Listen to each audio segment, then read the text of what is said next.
The Late Show studio shimmered under the relentless glow of the stage lights. Those lights weren't just bright, they were hot, pressing down from above, bouncing off the polished floor, and casting a golden sheen across every eager face in the crowd.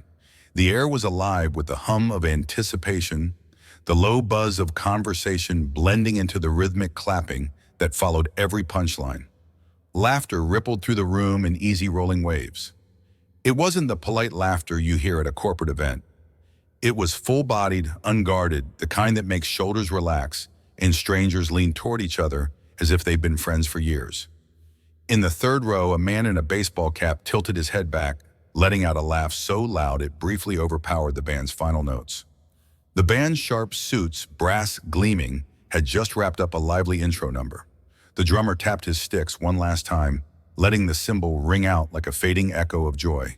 You could almost feel the heartbeat of the room sink to that lingering shimmer of sound.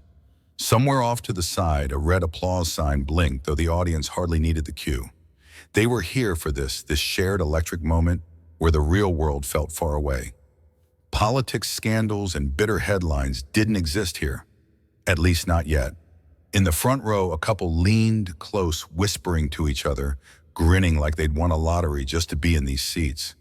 Behind them, a woman clutched her phone, ready to capture the opening monologue for her friends back home. Every face in the room was lit not just by the lights, but by the thrill of expectation. It felt safe. It felt light. It felt like one of those nights where laughter would be the only currency exchanged. But beneath that warmth, beneath the easy smiles and clinking coffee cups, backstage, something else pulsed quietly. A tension no one could name. A shadow no one saw coming yet. From behind his polished mahogany desk, Stephen Colbert leaned forward ever so slightly, his fingers drumming a lazy rhythm on a stack of blue cue cards. His eyes scanned the audience sharp but playful, like a teacher who knows exactly where the lesson is going, but wants the class to guess first. The corners of his mouth curled into that familiar half smirk, his trademark signal that something clever, maybe a little mischievous, was about to land.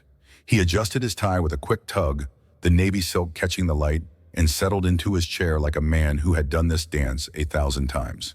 The cameras panned slowly, catching the sparkle in his eyes, the easy roll of his shoulders. Every movement said the same thing: I am in control. The band quieted. The audience hushed in unison, leaning forward just a hair. Colbert tapped one of the cue cards against the desk, as if testing its weight, then set it aside without looking. He didn't need the words written there. He knew the setup by heart, the rhythm, the pauses, the punch. To the crowd, this was another routine, another polished moment in a long history of sharp monologues. No one, not even the people in the control room, realized that the next 30 seconds would ignite a storm far beyond these studio walls. Miles away from the bright stage lights of New York, the Florida night wrapped itself around the sprawling estate of Mar-a-Lago. The Atlantic breeze drifted through the open arches, carrying the faint scent of saltwater and hibiscus. Inside, chandeliers glimmered over marble floors, reflecting the golden glow of the ornate walls.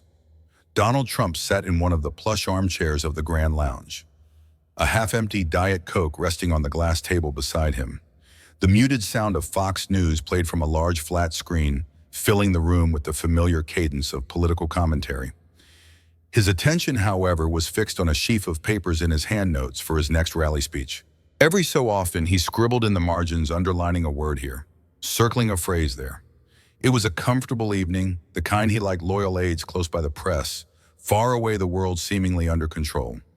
No one in the room suspected that at that exact moment in a television studio, hundreds of miles north, Stephen Colbert was about to light a fuse that would carry its sparks straight to this gilded retreat. Trump leaned back, scanning a sentence he was particularly proud of, a faint smile playing at his lips. Outside, the palm fronds swayed gently in the night air. Inside, a storm was already forming, but he couldn't hear it. Not yet. The night seemed almost too perfect. At Mar-a-Lago, the soft clinking of glasses mixed with the muted hum of conversation as aides discussed the next day's schedule. A faint melody from a piano drifted from the far end of the lounge, wrapping the room in a cocoon of comfort. The ocean outside whispered against the shore, steady and unchanging. Yet in the stillness there were ripples, tiny invisible shifts in the air that no one noticed. The kind of shifts you only recognize in hindsight when you realize the calm wasn't peace at all. It was the quiet before something breaks. Up in New York, the countdown clock in the late show control room ticked toward zero. A producer leaned in, eyes locked on the stage monitor, sensing, though, they couldn't explain why that Colbert was about to go off script. The audience laughed at another lighthearted line, unaware they were seconds away from a moment that would trend worldwide. Back in Florida, Trump sipped his Diet Coke, the ice clinking against the glass. He had no idea that in less than a minute, his name and his wife's would be launched into the most volatile conversation in American politics. The breeze was warm, the mood was easy, but just beyond the horizon, the storm had already formed, and it was headed straight for him. The laughter in the studio was still fading when Colbert's expression shifted just slightly, but enough for anyone paying attention to feel it. His shoulders straightened, the smirk softened into something cooler, sharper. The rhythm of his voice slowed, each word measured like a chess player moving a decisive piece.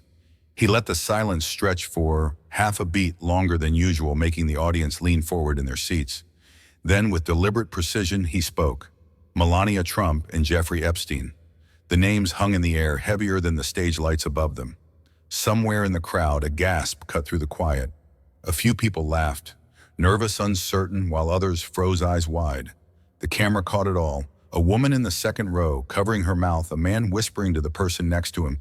Did he just say that Colbert didn't flinch? His eyes stayed locked on the crowd, letting the weight of the moment do the talking. The sound was instant, a sharp collective "oh" that rippled across the studio like a sudden gust of wind. It wasn't the cheerful, playful kind of, "oh, that follows a harmless joke." This one was sharper, heavier, the kind that means we just crossed into dangerous territory. Several people instinctively raised their hands to their mouths, as if physically trying to hold the moment in. A man near the aisle leaned forward, eyes locked on Colbert, while his friend's eyes darted toward the cameras, already anticipating the replay. The camera operators moved like hunters. One lens snapped to a close-up of a young woman in the second row, her eyebrows arched high in shock. Another cut to an older man in a gray suit, lips pressed tight, shaking his head slowly. Then a wide shot, the entire audience caught in that strange limbo between laughter and disbelief. The room felt different now, tighter, denser, as if everyone understood that something significant had just happened, even if they couldn't quite name it yet. Hundreds of miles from the studio, living rooms and kitchens across America were lit not just by the glow of television screens, but by the sudden frantic tapping of thumbs on phone screens. Viewers at home froze, mid-bite, mid-sip, mid-sentence. They had to rewind just to make sure they'd heard it right. And then came the reflex record clip share. On TikTok, the first upload went live within 3 minutes, grainy, filmed directly off someone's TV screen, the captions screaming, "Did Colbert really just say this?" The view count ticked upward like a slot machine jackpot. Twitter followed. Instagram stories lit up with shaky clips, some with dramatic zooms and captions in bold red letters, "Not a drill." Group chats exploded as friends sent the link back and forth. "You have to see this now." By the time the show cut to a commercial break, the moment wasn't just in the room anymore. It was everywhere, hurtling through the digital bloodstream at a speed no one could control. By now, the clip had escaped the studio and was burning its way across the internet. But one question began to take root, first whispered in comment sections, then shouted in headlines. Why would Stephen Colbert dare say that on national television? Was it a slip, a calculated strike? Or did he know something the rest of America didn't? To some, it looked like fearless comedy, a host unafraid to push the boundaries.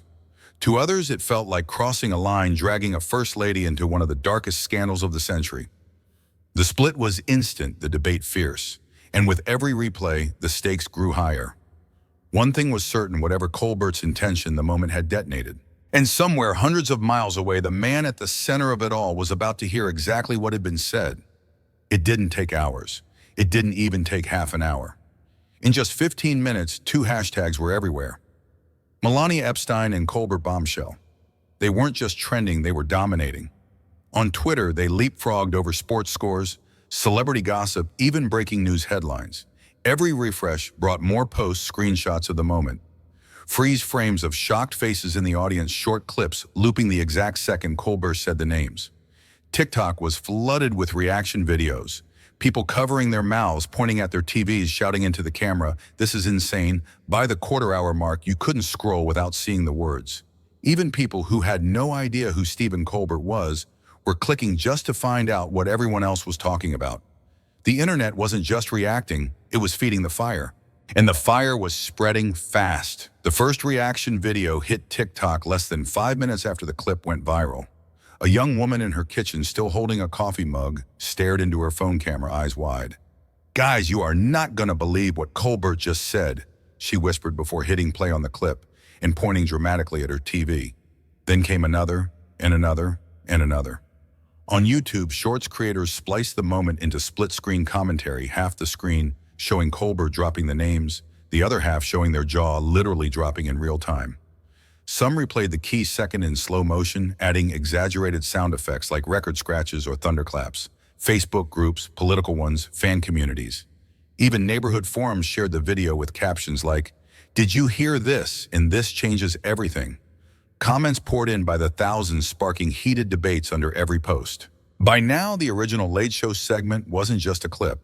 It was a catalyst exploding into hundreds of smaller videos, each with its own spin, reaching millions more people who hadn't even watched the show that night. By the 1 hour mark, the internet had split into two loud, unshakable camps. On one side, laughter, pure and unapologetic. Memes flooded in Colbert's face, photoshopped onto a boxing champion, knocking out political opponents with his verbal punch. GIFs of Melania's carefully staged public smiles, paired with captions like, "Not smiling now." The Late Show's fans called it the most savage monologue in years. But on the other side, anger, and not the quiet kind. Comment sections filled with accusations. "This is disgusting, Colbert crossed the line, and this is why we can't have real conversations anymore." Some claimed it was a cheap shot, an invasion of privacy. Others framed it as proof of media bias at its worst. Cable news networks were already debating it on air. Hosts leaned forward in their chairs, voices raised as if the entire political balance of the country hinged on whether Colbert's joke was truth to power or a reckless smear. The room at the Late Show had been full of laughter an hour ago. Now the nation was buzzing with something far more volatile, a cultural fight that was just getting started. It wasn't just another late-night joke anymore. For millions of viewers, both in the studio and watching from their living rooms, there was this strange electric pause after Colbert's words. The kind of pause that makes the hairs on your arms stand up. It felt like the air itself had shifted heavy with something that shouldn't have been said, but now couldn't be unsaid. People messaged friends. "Are you watching this?" Text chains lit up across time zones. In dimly lit bedrooms and noisy bars, strangers huddled around phone screens, replaying the clip like forensic detectives looking for clues. The sensation was almost primal, a collective instinct whispering, "We weren't supposed to hear that." The broadcast had become more than entertainment. It felt like a breach, a sudden crack in the carefully painted walls of politics and celebrity. And through that crack, for a fleeting moment, the public thought they saw the truth. In the golden cream glow of Mar-a-Lago's private lounge, Donald Trump sat back in a leather armchair, the flicker of the TV screen reflecting off the polished marble floor. The Late Show clip played again, and someone had already sent it to him, time-stamped, highlighted. As Colbert's words hit the air, Trump's jaw tightened. By the time the host said Melania and Epstein in the same breath, the former president's face had turned a deep, unmistakable crimson. Around him, aides froze. No one dared cough, shift in their seat, or even glance at their phones. A single wrong move in this moment could be a career-ending mistake. The only sounds were the muted TV and the faint hum of the air conditioning, working overtime against the rising heat in the room. Trump leaned forward, elbows on knees, replayed the clip, and let it run in silence. The weight of the unspoken filled the air like the moment before a storm breaks. Everyone in the room knew something was about to happen. Within minutes, the silence in Mar-a-Lago shattered not with spoken words, but with the furious tapping of Trump's phone. Truth Social lit up like a wildfire. The posts came in all caps, one after another, with the kind of punctuation that screamed rage, total lies from Stephen Colbert, disgusting and desperate fake news hit job, I will fight back hard. Colbert is a liar, just another tool of the radical left. Each message was more explosive than the last, echoing across MAGA groups, conservative chat rooms, and cable news tickers. Screenshots flooded Twitter, TikTok, and Facebook. It wasn't just a political response. It was a digital blitzkrieg designed to frame Colbert not as a comedian, but as a malicious enemy of the state. For Trump's loyal base, the signal was clear: rally, attack, and defend at all costs. By the next evening, the war had a new battlefield. Under the glaring floodlights of an airport hangar in Ohio, thousands of red-capped supporters roared as "God Bless the USA" blared from the speakers. Trump walked onto the stage soaking in the cheers, but his eyes burned with something beyond campaign energy. This was personal. Midway through his speech about the economy, he veered off script. The teleprompter froze mid-sentence, but Trump didn't need it. He raised a hand for silence and leaned toward the microphone. "Did you see what that low-rated late-night clown said about my wife?" The crowd booed instantly. He paced, voice growing louder. "It's disgusting. They want to destroy good people. They want to destroy families. They did it to me and they'll do it to you." Every word was designed to transform a late-night punchline into a political wound, rallying his base not just around him, but against Colbert, the media, and anyone else painted as the enemy. The courtroom of public opinion had just been replaced by the rally stage, and Trump was the prosecutor, the victim, and the judge. What Trump saw as a counterattack quickly became an accelerant. Clips from the rally, him pointing at the crowd, the fury in his voice, the chants of "Colbert lies," were sliced into bite-sized segments by both supporters and critics. Within hours, hashtags like #TrumpIsColbert and #Melania bombshell lit up timelines, now with twice the speed and ferocity. Cable news seized the moment. Fox ran segments condemning Colbert. CNN replayed Trump's rally, soundbites, and late-night hosts across the board sharpened their monologues for the next evening. Even political podcasts that rarely covered entertainment jumped on the controversy, framing it as a cultural battle and First Amendment showdown. But the real explosion happened online. TikTok stitches mixing Colbert's original joke with Trump's rally response racked up millions of views overnight. Twitter threads dissected every facial expression, every pause, every slip of the tongue. What was meant to bury the joke instead gave it a second life, one even bigger, sharper, and harder to contain. Trump hadn't just responded, he'd poured jet fuel on the very fire he wanted to put out. By the next morning, the story wasn't just a headline, it was a battlefield. On MSNBC, the Chiron screamed, "Trump meltdown" over late-night joke. A panel of media analysts shook their heads, framing the rally rant as proof of Trump's thin skin and authoritarian instincts. Clips of Colbert were replayed with laughter tracks, each cut timed to make the joke feel sharper, more dangerous, and more justified. CNN took a different approach. Their anchors framed the moment as part of a broader political pattern, how Trump uses personal grievance as a campaign weapon. They invited legal analysts to speculate whether Colbert's words could be considered protected satire under the First Amendment, leaning into the constitutional drama. Fox News, meanwhile, lit the set in deep red graphics reading, "Media hit job on the Trump family." Their primetime hosts called Colbert's joke a coordinated smear and warned viewers that if they can do this to a first lady, they can do it to anyone's wife. The clip from the rally wasn't just replayed, it was celebrated, the crowd's boos amplified to sound like a national roar. Each network claimed they were showing the truth. But by mid-afternoon, 3 completely different versions of the same event existed in America, none of them matching all of them convincing to their own audience. By midday, the debate had shifted from what was said to what it meant.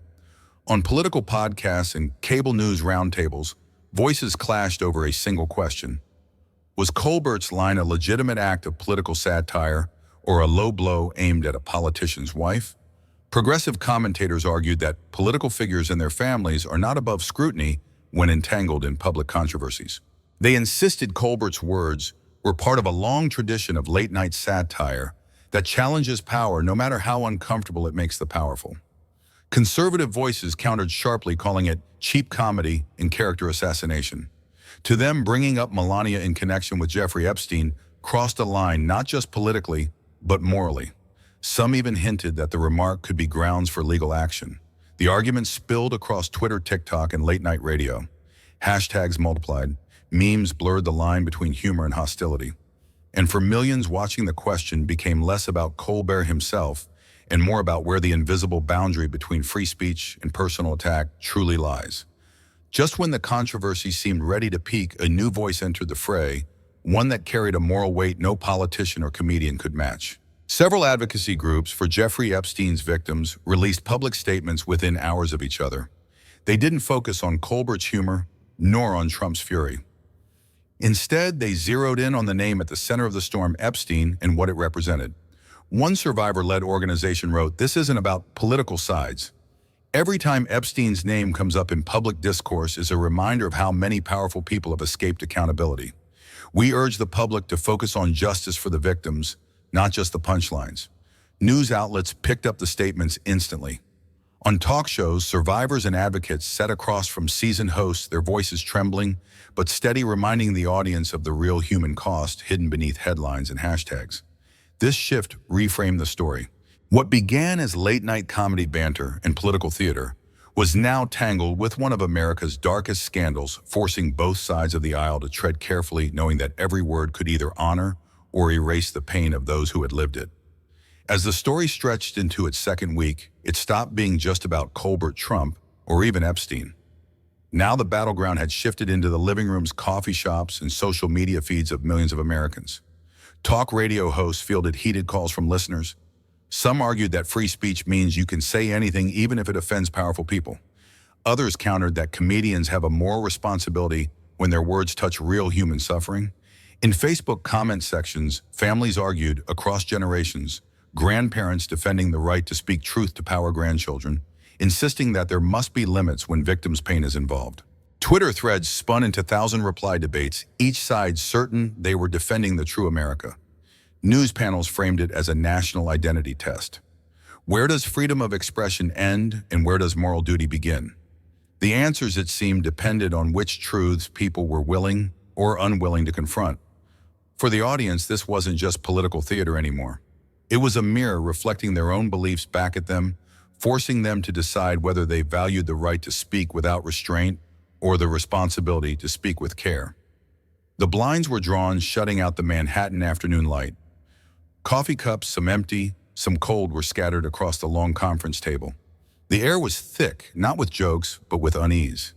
This wasn't the usual writer's room banter about punchlines and timing. Instead, the room buzzed with whispered arguments, punctuated by the occasional sharp, "That's not how it works legally." One writer tapped nervously on his laptop, pulling up articles on defamation law. Another leaned back, rubbing her temples, muttering, "If Trump sues, even if we win, it'll be months of headlines." A veteran producer broke the tension. The bit is already out there. The internet's made it immortal. The question is, do we double down or walk it back? Colbert sat quietly in the corner, hands steepled under his chin, listening to the chaos. He knew the answer would define not just this news cycle, but his legacy. The whiteboard looked less like a comedy outline and more like a crisis map. Lines were written, crossed out, rewritten, then circled in 3 colors: red for legal risk, orange for tone risk, green for go. A producer stood with a stopwatch. A network lawyer held a Sharpie like a referee. This was not about being funny. It was about precision. Every syllable had to serve 2 masters at once, the laugh and the law. They built the moment like clockwork, the setup harmless, almost friendly to lower defenses. The turn, a subtle shift in cadence, slower, cooler, deliberate. The line, carefully worded, implication, not assertion. The release valve, a follow-up tag that signaled satire, not statement of fact. A junior writer read the key sentence out loud. "Too direct," the lawyer said, drawing a red line through a verb that implied knowledge or attendance. "You can't say that. You can wonder, you can joke, you can frame a story, but you can't state." They swapped landmine words for safer ones. Replace on the flight logs within the same orbit. Replace was at with might remember certain rooms better than he does. Replace proof with stories. Then came the hedges, the legal seatbelts. "I'm not saying personally," one writer offered, inserting that single word, personally, like a firewall. Another added a rhetorical question instead of a claim. "Isn't it strange how some names keep showing up in the same rooms?" Timing mattered as much as wording. The producer clicked the stopwatch. Beat, beat, drop. Hold for 0.8 seconds after the last name, she said. Not longer. Longer reads like a claim. Tone was a second battlefield. A survivor liaison they'd consulted weeks earlier had left a note on the board. "Punch up at power. Never punch down at victims." That meant no jokes about the crimes themselves, no lurid details, no cheap shock. The humor had to target power access silence, not the suffering. They added a release tag, light absurd, morally pointed, to make clear the show was in the territory of commentary, not accusation. The goal let the audience exhale without implying a new fact. Camera direction was part of the legal choreography. No graphics of real victims, the lawyer said. No photos that suggest a specific event or date. Stay wide. Show the room, not a timeline. Colbert tried the line once more, now trimmed and hedged the same idea, but sheathed. The lawyer listened with eyes closed, then nodded barely. Okay, she said. It reads as satire. Keep the qualifier. Keep the tag. Do not add a date. And if the crowd goes from laugh to chant, you pivot out. They wrote a final note at the top of the cue card in thick marker, imply. Don't allege. Pause, don't preach. When the meeting broke, the room still felt tense, but the map was clear. The joke would land like a hammer. The words would land like feathers. And in the narrow space between them, the show would try to stand. At first, when the clip hit TikTok, it felt like a lightning strike, one of those rare unscripted TV moments where a host goes rogue. The kind that makes late-night television feel dangerous again. But as the replay cycles rolled, the internet's collective eye got sharper. The way Colbert's lips curled half a second before he spoke. The microscopic glance toward the camera 2's red tally light. The perfect beat between the two names, just enough for the audience to inhale, not exhale. Comment sections started to shift tone. Wait, you can tell he planned that pause. Look at the writers in the background. One of them is smiling before he even says it. That's not improv. That's a sniper shot. Media analysts slowed the footage down frame by frame, pointing out the mechanics, the breath control, the micro nod toward the cue card, the practiced emphasis on certain syllables. This wasn't a comedian getting carried away. It was a deliberate insertion, polished, rehearsed, and surgically timed. Suddenly, the mystique grew. The moment transformed from a lucky accident into a carefully engineered strike. That realization only deepened the drama because if Colbert had the discipline to build this, then he had also made the decision to carry it out, knowing exactly the fire it would start. By now, the audience's perception had shifted completely. This wasn't just a spontaneous late-night jab. It was starting to feel like a chess move, made 10 turns in advance. Theories began swirling online. Was this Colbert's team testing the boundaries of what could be said on national TV? Did they know Trump would take the bait? Was it designed to explode across social media exactly like this Reddit threads and Twitter spaces dissected every angle? They wanted this reaction. Every single beat was calculated. This is political theater at its finest, scripted chaos, and the more people believed it was orchestrated, the more the moment gained weight. Because if it was planned, that meant someone had spent days, maybe weeks, preparing the perfect combination of timing, tone, and trigger words to guarantee impact. It wasn't just entertainment anymore, it was a controlled detonation. The mystery behind the how made the why even more tantalizing, and that question would keep millions hooked. By now, it wasn't just about a late-night comedian and a former president exchanging blows. The conversation had expanded far beyond the studio lights and the Mar-a-Lago walls. This was about power, who holds it, who challenges it, and how it's used to shape public perception. It was about secrets, the ones whispered in private rooms, the ones everyone suspects, but no one dares to say aloud until now. And it was about responsibility, what happens when someone with a microphone and millions of viewers decides to break the silence. In think pieces, news panels, and late-night kitchen table debates, people wrestled with the bigger questions. When does speaking truth become reckless? Is it courage or calculated provocation? The moment Colbert spoke those two names, he didn't just create a headline, he cracked open a larger discussion about how truth, entertainment, and political agendas collide. And once that door was open, there was no closing it. And here's where the story stops being just their story and becomes ours. If power can bury the truth, if names can be erased from the record simply because they belong to the powerful, then who's left to challenge them? It's not just about Colbert, not just about Trump. It's about every person who's ever seen something wrong and wondered, if I speak up, what will it cost me? Because the truth is, every society lives or dies based on the courage of the people willing to stand up when it's dangerous. So the real question isn't what happened that night, it's when it's your turn, will you speak? The lights dim, the headlines fade, the hashtags sink beneath tomorrow's trends. But the questions, they linger quiet, heavy, and impossible to ignore. Maybe you believe Colbert crossed a line. Maybe you think he simply spoke aloud what others were too afraid to say. Either way, the truth, or what's left of it, still waits in the shadows. And somewhere out there, another microphone will turn on, another name will be spoken, another storm will begin. So tonight, when you close this video, ask yourself, what do you believe and what would you risk to defend it? Well, be here still asking, still watching, still refusing to let the silence win. Before you scroll away, pause. Stories like this don't simply fade into the background, they get buried quietly, intentionally, until no one remembers they ever happened. And when the world forgets, the people in power win. If this story made you think, if it stirred something deep inside you, anger, disbelief, even hope, don't let it stop here. Don't keep it to yourself. Share it. Send it to a friend, post it on your feed, bring it up at the dinner table. Because the truth has only one enemy: silence. The moment we stop talking, the moment we stop questioning, that's the moment the truth dies. But when we pass it on, when we speak it out loud, when we refuse to let it be forgotten, it lives. So don't let this just be another clip you watch and scroll past. Let it be a spark, one that keeps the conversation alive, one that spreads until no one can pretend they didn't hear it. Truth is fragile, but together we can make it unbreakable. Share this story, because truth only lives when it's told. In a world where power often hides the truth, one voice can make a difference, but only if it dares to speak. This story reminds us that silence is the greatest ally of injustice. Every time we look the other way, every time we choose comfort over courage, the truth fades a little more. But when we question, when we speak, when we refuse to be silenced, we become the line between deception and justice. Lesson: never underestimate the power of speaking out. Your voice might be the spark that forces the truth into the light. If you believe stories like this matter, if you think the truth should be heard, not buried, hit subscribe and turn on the bell. Because we're not here just to tell stories, we're here to protect them. And you're part of that fight.